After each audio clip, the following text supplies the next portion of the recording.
जय गुरु जी, शुक्राना गुरु जी, अनंतम अनंतम शुक्राना गुरु जी। संगत जी, इस चैनल पर वही हम सत्संग को अपलोड करते हैं जो संगत सत्संग को रिकॉर्ड करके हमें नहीं भेज सकती। और गुरु जी भी कहते हैं कि हमें सत्संग करने का मौका हर संगत को देना चाहिए। और गुरु जी ने ये हमें सौभाग्य हमें प्राप्त हुआ है, गुरु जी ने हमें ये मौका दिया है कि हम सारी संगत जी का सत्संग शेयर कर सकें। शुक्राना गुरु जी, आपका बहुत बहुत शुक्राना कि हमें इस काबिल समझा है।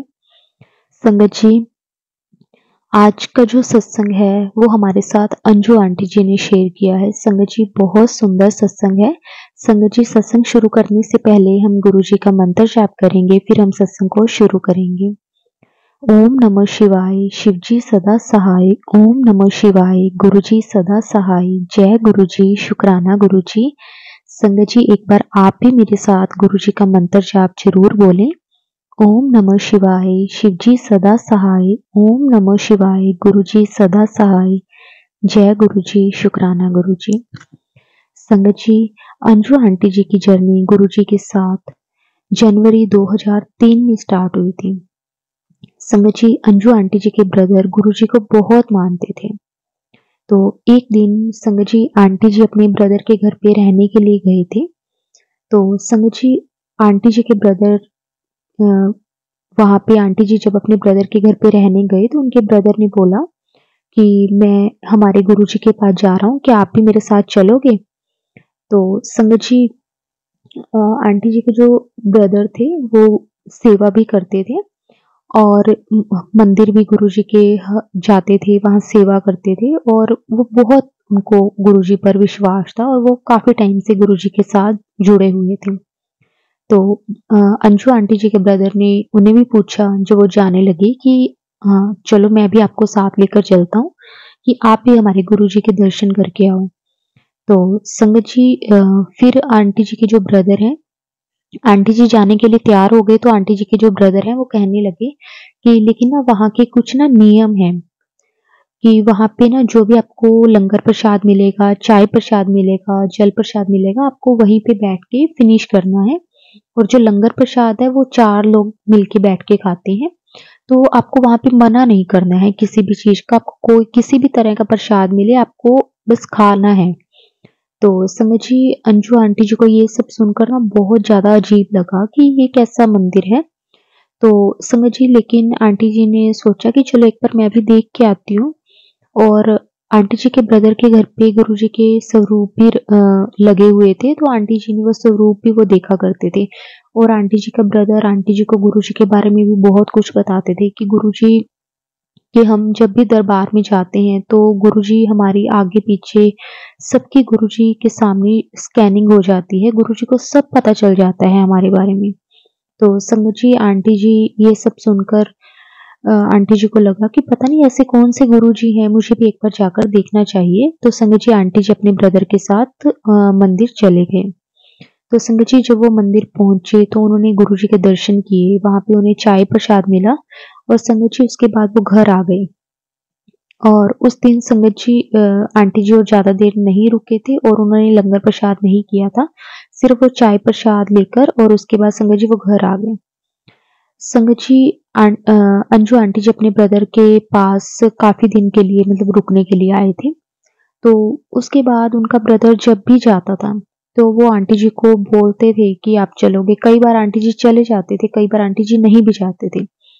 लेकिन संगत जी, वहाँ जाकर आंटी जी को कुछ भी मतलब कह सकते हैं कि कोई गुरुजी के साथ कनेक्शन और कुछ भी फ़ील नहीं हुआ। उस टाइम संगत जी बहुत कम संगत थी। वो वहाँ पे जाके गुरुजी के दर्शन करते थे। लेकिन एक कहते हैं ना कि अंदर से एक अलग-सा कनेक्शन हो। जिन संगत ने गुरुजी को देखा हुआ है, गुरुजी जब फिज़िकल फ़ॉर्म में थे, जिन संगत ने देखा हुआ है, वो संगत हमेशा कहती थी कि गुरुजी के फ़ेस पे एक अलग-सा नूर था। मतलब हम मतलब गुरुजी को देख ही नहीं सकते थे ज़्यादा देर के लिए, उनके ना फेस पे एक अलग-सा नूर था। लेकिन समझ जी, माफ़ करना, लेकिन अंजू आंटी जी को मतलब अच्छे लगे गुरुजी, बहुत सुंदर थे दिखने में, लेकिन एक कहते हैं ना कि एक अलग-सा कनेक्शन, वो चीज़ संगत जी नहीं फ़ील हुआ कि जैसे ना कई बार कोई संगत होती है जो एकदम से कनेक्ट हो जाती है। लेकिन कई संगत एकदम से कनेक्ट नहीं होती, शायद उसका भी टाइम नहीं आया होता। वो गुरुजी की ही मर्जी होती है संगत जी। तो संगत जी क्या होता है कि आंटी जी को कुछ एक मतलब ज़्यादा ऐसे कनेक्शन सा फ़ील नहीं हुआ। तो संगत जी उसके बाद एक दिन आंटी जी अपने ब्रदर के साथ फिर गुरुजी के मंदिर जाते हैं, एम्पायर स्टेट जाते हैं। तो संगत जी वो देखते हैं कि गुरुजी के पास ना 2 लेडीज़ बैठे थे और वो ना गुरुजी के पैर दबा रहे हैं और एक लेडीज़ थी जो उनके हाथ दबा रही है। तो संगत जी आंटी जी को ये सब ना देखकर बहुत अजीब लगा। समझिए पहले ही आंटी जी को इतना विश्वास भी नहीं हो पा रहा था और इनका कनेक्शन भी नहीं बन पा रहा था। लेकिन जब उन्होंने ये देखा तो उन्हें बिल्कुल भी अच्छा नहीं लगा कि ऐसे कौन-से गुरुजी हैं। जैसे कई बार उन्होंने देखा गुरुजी ने टी-शर्ट और निक्कर पहनी हुई थी और फिर उनके लेडीज़ पैर दबा रही हैं, तो आंटी जी को ना ये चीज़ें देख के अजीब लगा क्योंकि आंटी जी का जो सोच थी, जो मानना था वो यही सोचते थे कि ना गुरुजी बिल्कुल सिंपल होते हैं, मतलब उन्होंने कुछ भी ज़्यादा ऐसे स्पेशल नहीं पहना होता। तो लेकिन उन्होंने जब गुरुजी को देखा तो उनके मन में ना अंदर ही अंदर बहुत सारे ऐसे विचार आने लगे कि ये मुझे अच्छा नहीं लगा। तो संगत जी उसके बाद वो अपने ब्रदर के साथ नहीं गई। उसके बाद भी समझिए आंटी जी 3-4 दिन तक अपने ब्रदर के घर पे रहते हैं, लेकिन वो उनके ब्रदर गुरुजी के पास जाते भी हैं, लेकिन आंटी जी नहीं जाते, आंटी जी मना कर देते हैं। तो समझिए उसके बाद 2-3 दिन के बाद आंटी जी अपने ससुराल चले जाते हैं, अपने घर चले जाते हैं।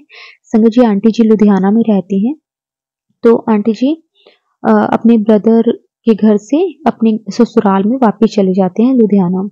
तो समझिए उसके बाद इस बात को ना लगभग कह सकते हैं कि हम 7-8 महीने निकल गए थे। तो समझिए अंजू आंटी जी की 2 बेटियाँ हैं। तो समझिए दोनों बेटियाँ में से एक बेटी की शादी को 6 साल हो गए थे, लेकिन दूसरी बेटी की शादी हो नहीं रही थी किसी वजह से। तो समझिए आंटी जी ना अपनी दोनों ही बेटियों को लेकर परेशान थी कि एक की शादी को 6 साल हो गए हैं, लेकिन उसके पास अभी भी कोई बेबी नहीं है।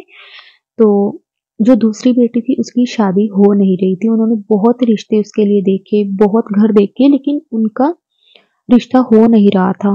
कभी उन्हें लड़का नहीं पसंद आता था, कभी उनकी फैमिली नहीं अच्छी लगती थी, कई बार लड़के की इनकम कम थी, मतलब जैसे भी फैमिली वाले देखते हैं उस अकॉर्डिंग।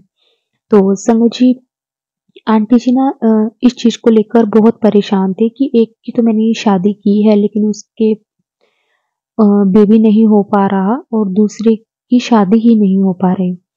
तो समझिए उसके बाद क्या होता है 7-8 महीने के बाद आंटी जी फिर अपने ब्रदर से मिलने के लिए उनके घर आते हैं। तो समझिए आंटी जी के ब्रदर ने आंटी जी को फिर बोला कि आप गुरुजी के पास चलोगे? तो समझिए आंटी जी ने अपने ब्रदर को मना कर दिया कि नहीं मैंने नहीं जाना, मेरा दिल नहीं मानता वहाँ जाने को। तो समझिए आंटी जी के ब्रदर ने पूछा कि क्यों क्या हुआ? आप पहले भी वहाँ गए थे, आपको अच्छा नहीं लगा? तो आंटी जी ने बोला कि मुझे वहाँ का माहौल अच्छा नहीं लगा कि पहले मैंने देखा कि गुरुजी को एक बार मैंने निक्कर टी-शर्ट में देखा, मुझे अच्छा नहीं लगा और उसके बाद मैंने देखा कि 2 लेडीज़ गुरुजी के एक पैर दबा रही है और एक हाथ दबा रही है। तो संगत जी आंटी जी ने वहाँ जाने से मना कर दिया। तो संगत जी अ, आंटी जी के जो ब्रदर थे उन्होंने आंटी जी को बोला कि आप ना एक बार मैं आपको ना सत्संग सुनाता हूँ, उन संगत के जो गुरुजी के साथ काफ़ी टाइम से जुड़े हुए हैं और उनके मन में भी आपकी तरह सेम ही मतलब क्वेश्चन आया था कि गुरुजी किसी औरतों से पैर क्यों दबवाते हैं? गुरुजी दूसरी औरतों से हाथ क्यों दबवाते हैं? तो संगत जी तो एक बार ना एक बार की बात है आंटी जी के जो ब्रदर हैं उनको जिन जिन अंकल जी का सत्संग सुना रहे होते हैं, तो वो अंकल जी गुरुजी से पूछते हैं कि गुरुजी आप औरतों से अपने हाथ-पैर क्यों दबवाते हो? तो संगत जी गुरुजी ने ना बहुत ही सुंदर जवाब दिया। उनको बोला कि ਪੁੱਤਰ ਮੇਰੇ ਕੋਈ ਹੱਥ-ਪੈਰ ਦਰਦ ਨਹੀਂ ਹੁੰਦੇ, ਨਾ ਹੀ ਮੈਨੂੰ ਕਿਸੇ ਤੋਂ ਦਬਵਾਉਣ ਦੀ ਜ਼ਰੂਰਤ ਹੈ। ਪਰ ਜਦੋਂ ਵੀ ਸੰਗਤ ਮੇਰੇ ਹੱਥ-ਪੈਰ ਦਬਾਉਂਦੀ ਹੈ, ਤਾਂ ਉਸਦੇ ਮਨ ਵਿੱਚ ਜੋ ਵੀ ਇੱਛਾ ਹੁੰਦੀ ਹੈ, ਉਹ ਸਭ ਪੂਰੀ ਹੋ ਜਾਂਦੀ ਹੈ। तो संगत जी वो अंकल ने पूछा, पर औरतों से ही क्यों दबवाते हो? तो संगत जी गुरुजी ने कहा कि तुसी आदमी लोग ना बहुत सैल्फिश हो। ਤੁਸੀਂ ਜਦੋਂ ਵੀ ਮੰਗਦੇ ਹੋ ਸਿਰਫ ਆਪਦੇ ਲਈ ਮੰਗਦੇ ਹੋ, ਆਪਦੀ ਤਰੱਕੀ, ਆਪਦੇ ਲਈ ਪੈਸਾ, ਆਪਦੇ ਲਈ ਗੱਡੀ, ਆਪਦੇ ਲਈ ਕਾਰੋਬਾਰ, ਸਿਰਫ ਆਪਦੀ ਹੀ ਸੋਚਦੇ ਹੋ। ਤੁਸੀਂ ਕਦੇ ਵੀ ਦੂਸਰੇ ਦਾ ਨਹੀਂ ਸੋਚਦੇ, ਤੁਸੀਂ ਸਿਰਫ ਆਪਦੇ ਲਈ ਹੀ ਮੰਗਦੇ ਹੋ। ਲੇਕਿਨ ਜਿਹੜੀਆਂ ਔਰਤਾਂ ਹੁੰਦੀਆਂ ਨਾ, ਉਹ ਸਭ ਤੋਂ ਪਹਿਲਾਂ ਆਪਣੇ ਬੱਚਿਆਂ ਲਈ ਮੰਗਦੀਆਂ ਹੈ, ਫਿਰ ਉਹ ਆਪਣੇ ਪਤੀ ਲਈ ਮੰਗਦੀਆਂ ਹੈ, ਫਿਰ ਉਹ ਆਪਣੇ ਪਰਿਵਾਰ ਲਈ ਮੰਗਦੀਆਂ ਹੈ, ਫਿਰ ਜਾ ਕੇ ਕਿਤੇ ਉਹ ਆਪਦੇ ਲਈ ਸੋਚਦੀਆਂ ਹੈ। ਸੰਗਤ जी तब उन अंकल जी को गुरुजी ने ये आंसर दिया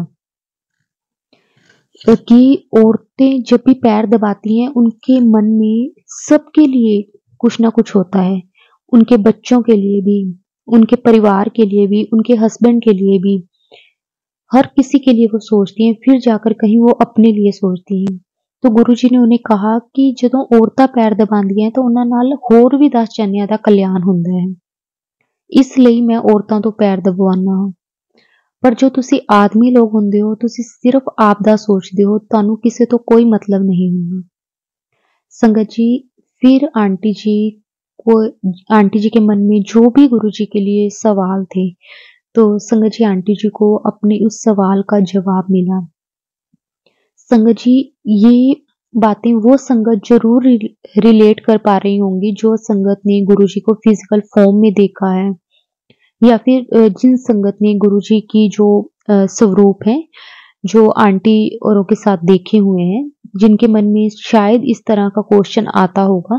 तो संगत जी गुरुजी ना अपनी बेटियों से बहुत प्यार करते हैं, इसीलिए गुरुजी अपनी बेटियों से प्यार करते हैं क्योंकि वो अपने से पहले अपने परिवार वालों का सोचते हैं, फिर जाकर कहीं वो अपने लिए कुछ मांगती है।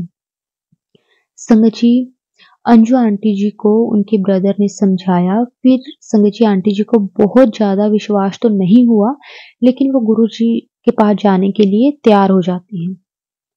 संगत जी फिर वो गुरुजी से अरदास करते हैं आंटी जी अपनी दोनों बेटियों के लिए कि गुरुजी मेरी दोनों बेटियों की जिम्मेवारी आप ले लो, मतलब उनके जो भी उनके लाइफ में परेशानियां हैं, जैसे एक उनकी बेटी के बेबी नहीं हो रहा था, 6-7 साल हो गए थे उसकी शादी को, और एक की शादी ही नहीं हो पा रही थी, और आंटी जी इस चीज़ से संगत जी बहुत परेशान थे। तो वो गुरुजी के पास गए, तो उसके बाद उन्होंने गुरुजी को बताया। तो संगत जी गुरुजी ने आंटी जी के ब्रदर को बोले कि आंटी ने तब बहुत जगह अकाउंट खोल रखे हैं। तो संगत जी आंटी जी को ये बात बिल्कुल भी समझ नहीं आई कि गुरुजी ने ऐसे क्यों बोला। तो संगत जी उसके बाद गुरुजी उन्हें कहते हैं कि जेड़े तू फास्ट रखदी हैं, जेड़े तू व्रत रखदी हैं, फास्ट वगैरह विच व्रत वगैरह विच कुछ भी नहीं रखिया। तो संगत जी क्योंकि आंटी जी बहुत फास्ट रखते थे अपने बच्चों के लिए कि उनकी लाइफ में जो भी परेशानियां हैं, जो भी दिक्कत है, वो खत्म हो जाए। संगत जी हम कह सकते हैं कि आंटी जी एक हफ्ते में लगभग 5 दिन तो फास्ट ही रखते थे। सोमवार का व्रत रखते थे, मंगलवार का व्रत रखते थे, वीरवार का व्रत रखते थे, शुक्रवार का व्रत रखते थे। मतलब इस तरह से ना आंटी जी व्रत रखते थे।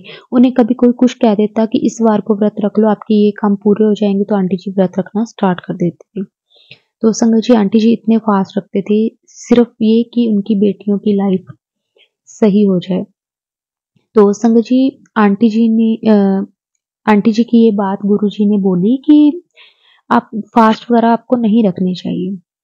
तो संगत जी लेकिन आंटी जी को हर टाइम यही होता था कि उनकी दोनों बेटियां सेट हो जाएं। संगत जी आंटी जी जब गुरुजी ने ये बोला तो आंटी जी बोले, वो किसी एस्ट्रोलॉजर ने भी बोला था कि इतने फास्ट रखने से सब कुछ ठीक हो जाएगा। आंटी जी ने कई बार मतलब पंडितों वगैरह को भी दिखाया था अपनी बेटियों के लिए, तो उनकी बेटियां नहीं वो फास्ट वगैरह रख पाते थे, तो उन्होंने उनसे पूछा कि अगर मैं रख लूं तो उसका असर भी उनकी बेटियों को होगा। तो उस एस्ट्रोलॉजर ने बोला था कि हाँ आप रख लोगे, तब भी आप ऐसे ऐसे करोगे तो हो जाएगा। लेकिन उसके बाद संगत जी गुरुजी लेकिन हमें गुरुजी हमेशा कहते हैं कि आप फास्ट रखने और एस्ट्रोलॉजर के पास जाने की कोई आपको ज़रूरत नहीं है, क्योंकि संगत जी उन्हें ना पूरा ज्ञान नहीं होता, और जब अधूरा ज्ञान होता है ना संगत जी, वो कहते हैं वो बहुत खतरनाक होता है, और इसलिए इन सब के पास हमें कभी भी नहीं जाना चाहिए। तो संगत जी जब आंटी जी ने एस्ट्रोलॉजर के बारे में बोला तो गुरुजी बोले कि गुरु वार-वार नहीं कहते। तो संगत जी फिर आंटी जी समझ गए कि मुझे नहीं ये सब कुछ करना। फिर संगत जी आंटी जी और ने चाय प्रसाद लिया और आंटी जी और उनके ब्रदर घर वापस आ गए। संगत जी जब वो आ रहे थे तो उससे पहले भी गुरुजी ने उन्हें बोला कि जदों भी अगली बार आए तो अपनी दोनों बेटियां नु नाल लेके आए। तो संगत जी गुरुजी के कहने पर आंटी जी ने फास्ट रखने बंद कर दिए, और उसके 1 हफ्ते के बाद आंटी जी का पूरा परिवार, यानी कि आंटी जी, अंकल जी, आंटी जी की एक बेटी, आंटी जी का दामाद और आंटी जी की दूसरी बेटी, संगत जी ये सब लोग वहाँ पे गुरुजी के पास आते हैं और संगत जी गुरुजी के दर्शन करने के लिए आते हैं। तो संगत जी गुरुजी ने उनकी दोनों बेटियों को आगे बैठने के लिए कहा और बाकी सारे परिवार को पीछे बैठने के लिए बोला। तो संगत जी गुरुजी ने आंटी जी की दोनों बेटियों में से जो एक बेटी जो मैरिड थे, उनको एक लड्डू प्रसाद दिया। संगत जी वो इतना बड़ा लड्डू प्रसाद था कि आंटी जी के दोनों हाथों में भी वो पूरा नहीं आ रहा था। तो संगत जी उसके बाद जो आंटी जी की दूसरी बेटी थी, उनको गुरुजी ने कहा कि जा पुत्र ऐश कर।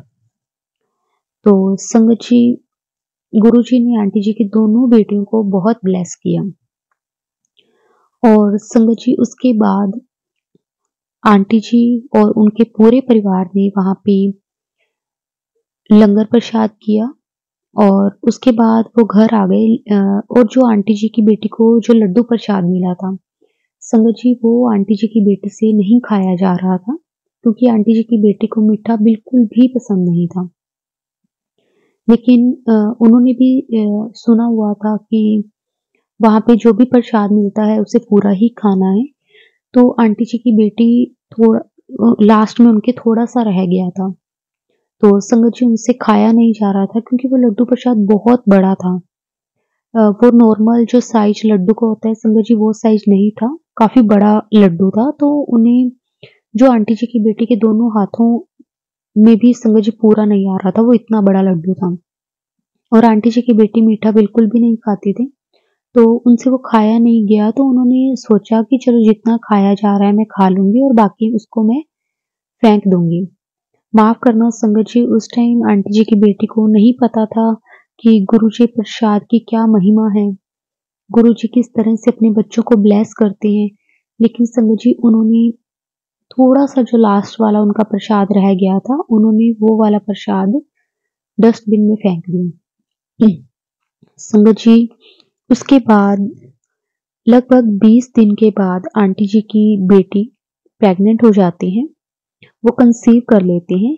लेकिन संगत जी डॉक्टर के अकॉर्डिंग जब वो डॉक्टर को दिखाते हैं, और उनके अकॉर्डिंग संगत जी उनकी जो कंडीशन होती है वो ठीक नहीं होती।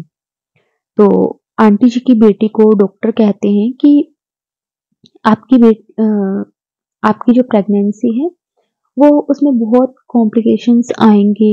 मतलब अगर आप इस टाइम कंसीव करते हो तो आपके और जो बेबी में से बहुत मुश्किल चांस है कि दोनों में से दोनों ही बच जाएँ, नहीं तो एक को प्रॉब्लम होगी। तो संगत जी लेकिन आंटी जी की जो बेटी थी, संगत जी उन्हें इतने सालों के बाद ये खुशी मिली थी, लेकिन उसमें भी डॉक्टर ने ये बोला तो उन्हें बहुत दुःख हुआ।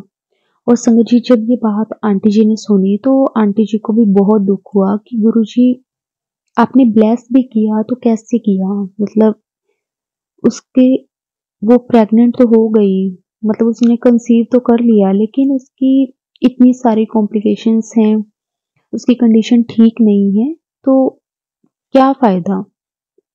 तो संगत जी आंटी जी को ना बहुत ही मन में ये चीज़ सुन के बहुत ही टेंशन होने लगी। आंटी जी बहुत परेशान हो गए और वो गुरुजी को यही कहने लगी कि अगर सब सही रखते तो ठीक था, नहीं तो ना ही देते।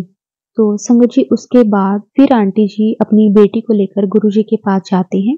जब उन्हें पता चलता है कि उनकी बेटी ने कंसीव कर लिया, तो मतलब उनकी जो प्रेगनेंसी है उसमें कॉम्प्लिकेशंस भी हैं, तो वो गुरुजी के पास उन्हें लेकर जाते हैं।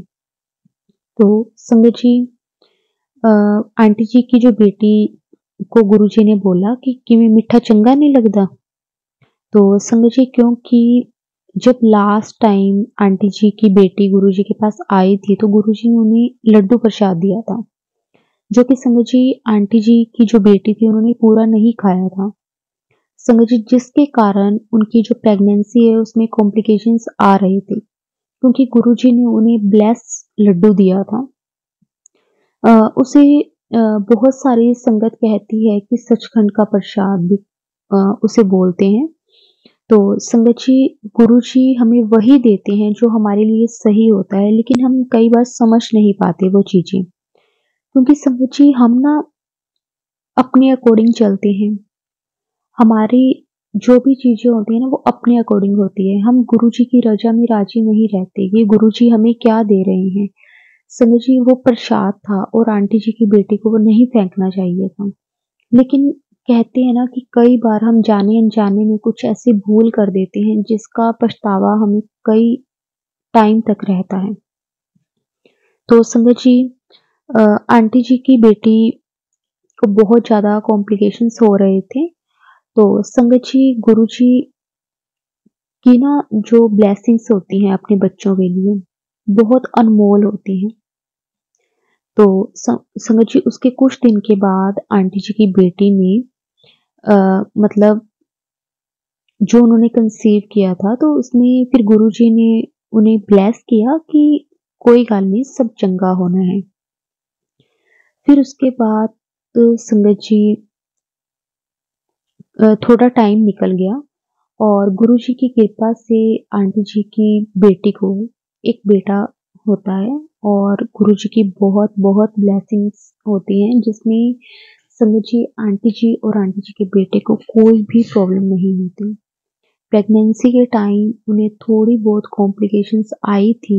उन्होंने जो भी टाइम निकाला वो बहुत मुश्किल वाला था, क्योंकि समझिए उस टाइम गुरुजी ने उन्हें उनके जो कर्म थे वो कटवाए उस पीरियड में, क्योंकि शायद संगत जी उनकी किस्मत में वो चीज़ नहीं थी, लेकिन गुरुजी ने ब्लेस की थी। और गुरुजी की ब्लेसिंग संगत जी बहुत अनमोल होती है हमारे लिए। और गुरुजी ने वो ब्लेसिंग आंटी जी की बेटी को दी और उसके बाद उनके गुरुजी ने उन्हें प्रसाद दिया, लेकिन आंटी जी की बेटी ने गलती से जाने-अनजाने में वो भूल कर दी, जिसके कारण संगत जी उनकी प्रेगनेंसी में बहुत सारी कॉम्प्लिकेशंस आई। क्योंकि शायद कई बार हमारी किस्मत में वो चीज़ नहीं होती, लेकिन गुरुजी के दरबार से संगत जी कोई भी खाली हाथ नहीं जाता और गुरुजी ने उन्हें ब्लेस किया था। तो संगत जी उस प्रेगनेंसी के टाइम में आंटी जी की बेटी को काफ़ी प्रॉब्लम्स हुई, लेकिन गुरुजी की कृपा से आंटी जी का बेटा सॉरी आंटी जी की बेटी और आंटी जी की बेटी का बेटा जो था वो गुरुजी की कृपा से बहुत सही रहे और उनकी अ, जो डिलीवरी थी वो बिल्कुल सही से हो गई। कोई भी दिक्कत नहीं आई। गुरुजी ने बहुत ब्लेस किया। शुक्राना गुरुजी, आपका बहुत-बहुत शुक्राना गुरुजी। संगत जी गुरुजी अपने बच्चों को ना हमारी सोच से बहुत बेस्ट देते हैं। संगत जी हमारी प्लानिंग गुरुजी की प्लानिंग के आगे कुछ भी नहीं है। हम कितना भी कुछ सोच लें, लेकिन गुरुजी ने किस तरह से हमें ब्लेस करना है संगत जी वो सिर्फ गुरुजी ही जानते हैं। तो संगत जी गुरुजी ने आंटी जी की एक बेटी को तो ब्लेस इस तरह से कर दिया कि उनकी जो बेबी था नहीं हो रहा था, वो गुरुजी ने ब्लेस किया और उसके बाद जो उसका नाम था वो भी संगत जी गुरुजी ने रखा और उसका नाम संगत जी शिवांश गुरुजी ने रखा, जिसका मतलब था शिव का अंश। और गुरुजी ने आंटी जी की बेटी के बेटे का नाम गुरुजी ने ही रखा। गुरुजी की बहुत बहुत ब्लेसिंग्स उन्हें मिली। और संगत जी, आंटी जी की जो दूसरी बेटी थी जिसकी शादी नहीं हो रही थी, संगत जी, उसका रिश्ता भी गुरुजी की ही एक संगत परिवार था। वो गुरुजी की मर्जी से हम कह सकते हैं कि क्या हुआ था संगत जी, आंटी जी की जो बेटी थी और वो वहाँ पे बड़े मंदिर सॉरी एम्पायर स्टेट गए हुए थे। और संगत जी वहीं पे एक और संगत थे और उनका बेटा भी वहीं पे ही आए हुए थे। और ऐसे ही उनमें कोई बात चलती है, सेवा के मकसद से वो एक दूसरे से बात करते हैं। तो संगत जी वहीं पे गुरुजी ने उन दोनों को ब्लेस किया। और संगत जी गुरुजी की ही संगत से आंटी जी की बेटी का रिश्ता हुआ। जो संगत जी कहते हैं ना कि रिश्ते ऊपर से बनकर आते हैं और गुरुजी ने वो टाइम सब कुछ गुरुजी ने डिसाइड किया होता है।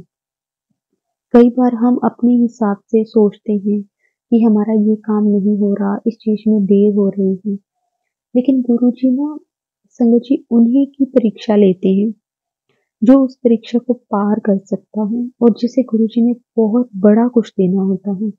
और हमारी सोच संगत जी बहुत छोटी है गुरुजी की सोच के आगे। गुरुजी अपने बच्चों की हर एक चीज को पूरा करते हैं। उन्हें पता है कि उनके बच्चों के लिए कौन सा टाइम सही है, कौन सा इंसान सही है, कब देना है। समझिए सब कुछ ये गुरुजी के हाथ में है, बस हमें गुरुजी पर विश्वास होना चाहिए। वो समझिए इस तरह से आंटी जी की जो दूसरी बेटी थी जिसकी शादी नहीं हो रही थी, वो भी गुरुजी की आज्ञा से, गुरुजी की रजा में संगत जी वो शादी हुई और गुरुजी ने दोनों को बहुत ब्लेस किया। संगत जी कई बार कहते हैं ना कि कोई जरिया बनता है। आंटी जी और वहां गए और वहीं पे उन्हें वो अंकल जी भी मिले और गुरुजी की कृपा से, गुरुजी की ब्लेसिंग से संगत जी उनकी शादी हुई। और आज वो गुरुजी की बहुत ही प्यारी संगत है। उनका पूरा परिवार संगत जी गुरुजी पर बहुत विश्वास करता है। सुबह शाम उठते बैठते सिर्फ उनके मुख से सिर्फ गुरुजी ही निकलता है, शुक्राना ही निकलता है। तो संगत जी इस तरह से आंटी जी की दूसरी बेटी की शादी भी हो जाती है और आंटी जी की एक बेटी जिनकी शादी हुई होती है उनके उसको भी गुरुजी बेटा ब्लेस करते हैं और उसका नाम भी गुरुजी खुद ही ब्लेस करते हैं उन्हें। शुक्राना गुरुजी, बहुत बहुत शुक्राना गुरुजी, जितना भी शुक्राना किया जाए उतना कम है। संगत जी गुरुजी हम सब पर इसी तरह अपनी ब्लेसिंग्स हमेशा बनाकर रखें, सारी संगत पर इसी तरह अपनी कृपा बनाकर रखें। संगत जी गुरुजी की ब्लेसिंग्स के बहुत तरीके हैं, लेकिन हमें नहीं पता चलता कि गुरुजी किस चीज से हमारा कल्याण कर दें। संगत जी आंटी जी ने अपना एक छोटा सा सत्संग और शेयर किया है कि किस तरह से गुरुजी ने आंटी जी के हस्बैंड की लाइफ ब्लेस की। संगत जी आंटी जी और आंटी जी के जो हस्बैंड है यानी कि अंकल जी, संगत जी वो ना कहीं घूमने के लिए प्लान करते हैं जब उनकी दूसरी बेटी की भी शादी हो जाती है और उनकी बेटी को भी गुरुजी बेटा ब्लेस करते हैं। तो उसके बाद की बात है समझिए कि आंटी और अंकल दोनों ही रह जाते हैं। तो अंकल जी की कोई मीटिंग थी, तो अंकल जी ने सोचा कि वो आंटी जी को भी साथ ही ले जाएंगे और वहीं पे कुछ दिन के लिए वो घूम भी आएंगे। तो संगत जी क्या होता है कि जब अंकल जी और आंटी जी फ्लाइट में बैठते हैं, समझ जी अंकल आंटी जी दुबई जा रहे होते हैं, अंकल जी की कोई मीटिंग होती है वहां पे। तो उस सिलसिले में तो उन्होंने सोचा कि ऐसे करते हैं कि आंटी जी को भी साथ अंकल जी ले जाते हैं। संगत जी ये सिर्फ गुरु जी की प्लानिंग थी कि आंटी जी का साथ जाना, क्योंकि संगत जी जिस दिन अंकल जी ने जाना था उससे 2 से 3 दिन पहले संगत जी आंटी जी का कोई भी प्लान नहीं था। अ, अंकल जी के किसी फ्रेंड ने जाना था अंकल जी के साथ, लेकिन उनके घर में कोई प्रॉब्लम हो गई थी जिसके कारण वो नहीं गए। और फिर अंकल जी ने सोचा कि मैं अकेला तो जा ही रहा हूँ, तो मैं आंटी जी को भी साथ ले जाता हूँ और हम कुछ दिन वहाँ पे घूम भी आएँगे और मेरी मीटिंग भी हो जाएगी। तो संगत जी अंकल आंटी जी जब फ्लाइट में बैठते हैं, तो संगत जी उनकी फ्लाइट को चले अभी आधा घंटा ही हुआ होता है कि अंकल की ना अचानक से तबीयत खराब होने लग जाती है। मतलब अंकल को ना एक अलग सी बेचैनी सी फील होने लग जाती है। फिर संगत जी आंटी जी अंकल जी से पूछते हैं कि क्या हुआ? अंकल जी कहते हैं कि कुछ नहीं, बस मैं ना थोड़ी देर के लिए सोना चाहता हूँ। तो संगत जी अंकल जी ट्राई करते हैं सोने के लिए, लेकिन उन्हें ना घबराहट बहुत ज़्यादा होने लग जाती है, तो उनसे ना उनको नींद भी नहीं आ रही होती। तो संगत जी फिर आंटी जी देखते हैं कि अंकल अलग तरह से बेचैन हो रहे हैं, तो संगत जी वहीं पे वो इमरजेंसी में बुलाते हैं वहाँ के अ,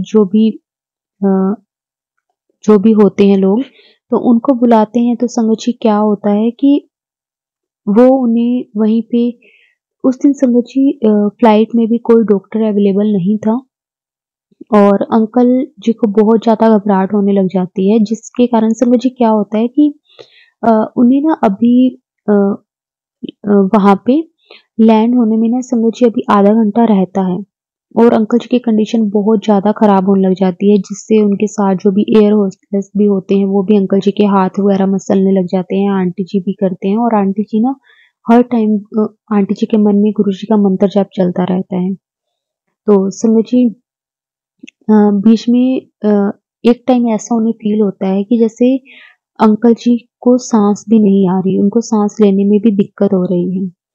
तो संगत जी लेकिन आंटी जी हर टाइम बस गुरुजी का मंत्र जाप ही करते रहते हैं, गुरुजी का मंत्र जाप ही बोलते रहते हैं और वो अंकल को ना अंकल अचानक से बोलते हैं, जय गुरु जी।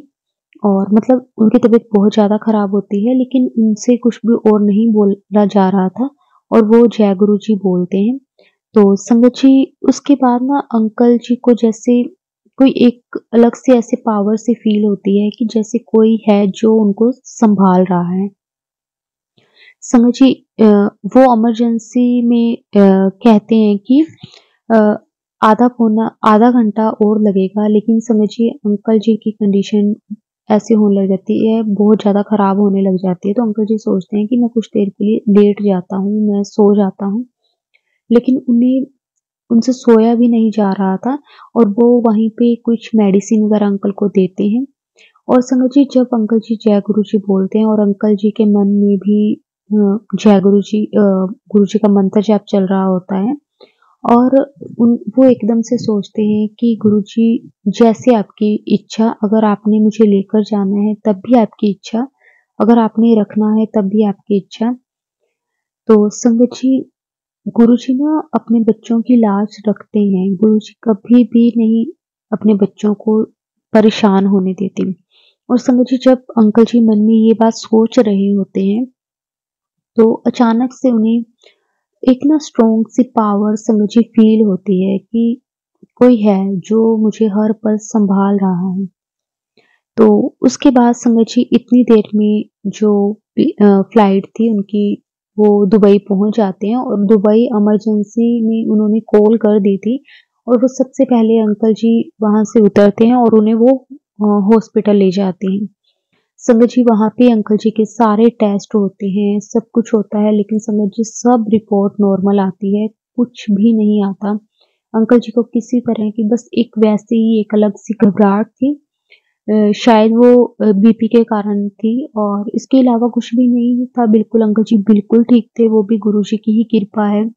अगर वहाँ पे फ्लाइट में उन्हें कुछ हो जाता या फिर कुछ भी हो जाता तो संगत जी आंटी जी को भी हर टाइम यही रहता कि गुरुजी मैं कुछ कर नहीं पाई और उस टाइम क्या पता उनका कैसा टाइम था जो गुरुजी ने उन्हें सिर्फ वो उसी टाइम में कटवा दिया। संगत जी उस वक्त ना आंटी जी को बहुत बेचैनी सी होने लगी थी कि गुरुजी ऐसा क्यों हुआ। तो समझिए उसके बाद आंटी जी के सामने एक सत्संग आता है जिसमें आंटी जी बता रहे थे कि एक आंटी जी थे जिनकी जो डेथ थी वो क्लियर थी, मतलब उसका टाइम डिसाइड था। लेकिन कहते हैं कि गुरुजी वो भी टाल देते हैं। तो गुरुजी ने किस तरह से उनकी जो डेथ थी उसको टाला। संगत जी, वो आंटी जी का ऐसे था कि वो अगर धरती पे रहते हैं तब भी उनकी डेथ होना पक्का था। अगर वो पानी में रहते हैं तब भी उनकी डेथ होना फाइनल थी मतलब। लेकिन उस वक्त गुरुजी ने उन्हें बोला कि जा तू घूम के आ। तो संगत जी उस टाइम जब उनका टाइम था, उस टाइम संगत जी आंटी जी फ्लाइट में थे और हम कह सकते हैं कि वो एयर में थे। ना ही वो जमीन में थे और ना ही वो पानी में।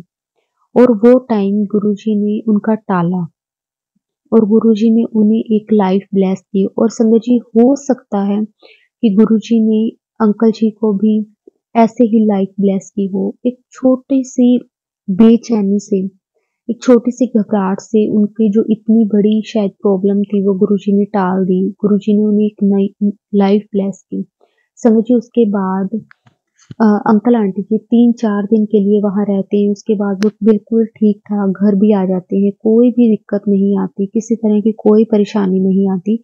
लेकिन शायद वो टाइम था जो गुरुजी ने उनका कटवाना था, कुछ ऐसा कर्म था जो गुरुजी ने कटवाना था। शुक्राना गुरुजी, आपका बहुत-बहुत शुक्राना कि अंकल जी को न्यू लाइफ ब्लेस करने के लिए, अपनी कृपा उन पर रखने के लिए, उनको ब्लेस करने के लिए।